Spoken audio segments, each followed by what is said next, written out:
Ethan's lakeside cabin was more than wood and nails. It was the heart of his family's history. His grandfather had built it with his own hands after returning from the war.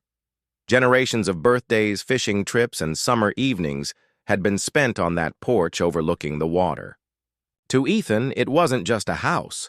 It was an heirloom of love, laughter, and resilience. But to Karen, the president of the HOA, it was nothing more than a blemish among her perfectly manicured community.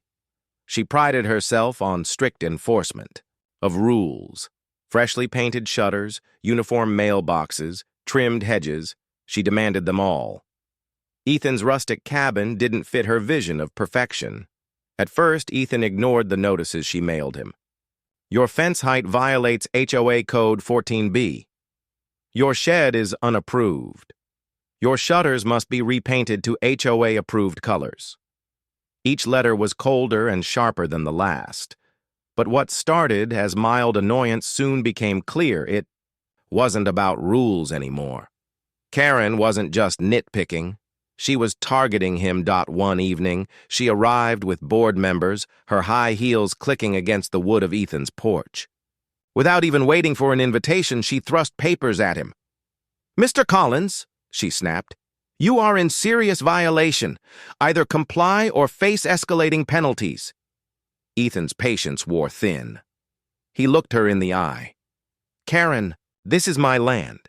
This is my family's home. You don't get to dictate my life." Her eyes narrowed, her voice low but venomous. "You'll regret this." For the first time, Ethan felt her anger wasn't just about appearances.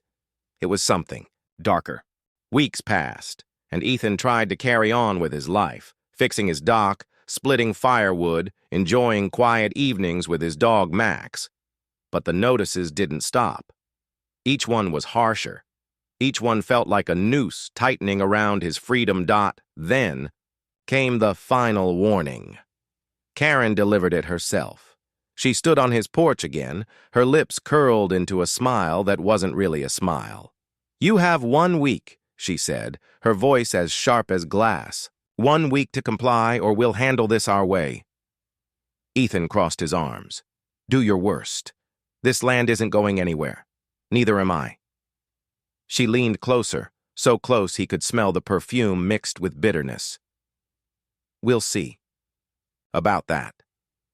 That night, Ethan sat by the fireplace, unsettled. He replayed her words in his head, each syllable sinking like a stone in his gut. He had faced stubborn neighbors before, but this felt different. This felt dangerous. It was 11:47 p.m. when Max's frantic barking jolted Ethan awake. At first, he thought it was raccoons rummaging near the shed, but then smoke, thick, suffocating, pouring under the bedroom door. His heart pounded as the crackling of fire swallowed the silence. Ethan grabbed Max and stumbled out. The flames spread fast, too fast for an accidental blaze. The roof roared like thunder, sparks exploding into the night sky. Neighbors rushed, out in their pajamas, some clutching their phones, others frozen in shock. Ethan stood barefoot on the gravel, helpless, watching his family's legacy collapse into embers. Every picture, every memory, every relic of the past, devoured by fire. When the firefighters arrived, it was already too late. By dawn, nothing remained but blackened beams and smoking ash. Across the street, Ethan spotted her, Karen, arms folded, lips tight, eyes fixed on the ruins. No sympathy, no concern, just that cold, unblinking stare. Ethan's gut twisted. He knew. He couldn't prove it yet, but deep down, he knew. For days, Ethan wandered in a haze. Friends offered him a spare room, food, clothes, anything he needed. But what he really needed, the sense of home, was gone. He sifted through the ashes one afternoon, his hands blackened with soot. He found the charred remains of his grandfather's toolbox, the warped metal of his mother's locket, fragments of the wooden porch he had built himself. He tried not to cry, but when Max nudged his hand, he broke. Investigators confirmed the fire was arson. Accelerant had been used. The flames were deliberate, intentional. The report hit Ethan like a hammer. Someone had chosen to erase his life. And when he thought back to Karen's last words, "We'll see about that," it all made terrible sense. Rumors spread like wildfire. Some neighbors had seen Karen's car near Ethan's cabin that night. Others admitted she had threatened them in the past, too, though no one had dared speak up before. The evidence piled high. When police arrived. At Karen's door, the neighborhood gathered to watch. She tried to maintain her composure, insisting it was a mistake, that she was being framed. But the handcuffs told a different story. For the first time, the queen of the HOA wasn't giving orders. She was being escorted into a squad car. Ethan was named a key witness. At first, he felt nervous. The thought of sitting across from Karen in a courtroom sent chills down his spine. But the more he thought about the night of the fire, the more determined he became. He prepared diligently, working with investigators, reviewing every detail. He revisited the burned remains of his cabin, reminding himself why he needed justice. Karen had tried to destroy him, but she had underestimated one thing: Ethan's resolve. The day of the trial arrived. The courtroom was packed. Neighbors filled the benches, some curious, others silently rooting for Ethan. At the front sat the judge, stern and steady. Karen entered in a perfectly pressed suit, her chin high as if she still believed she could bend the room to her will.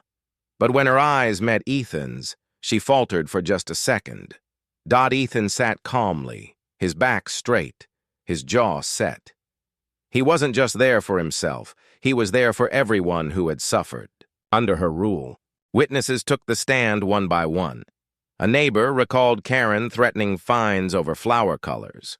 Another shared how she had shouted at children for playing too loudly. Slowly, her mask of control crumbled. Then it was Ethan's turn. He described the years of harassment, the endless violation notices, the night of the fire, and the way Karen stood watching as everything he loved turned to ash. His voice shook, but his words carried truth and weight. Karen tried to interject, her temper flaring, but the judge silenced her sharply. For the first time in her reign, she had no power. The jury's verdict was swift: guilty.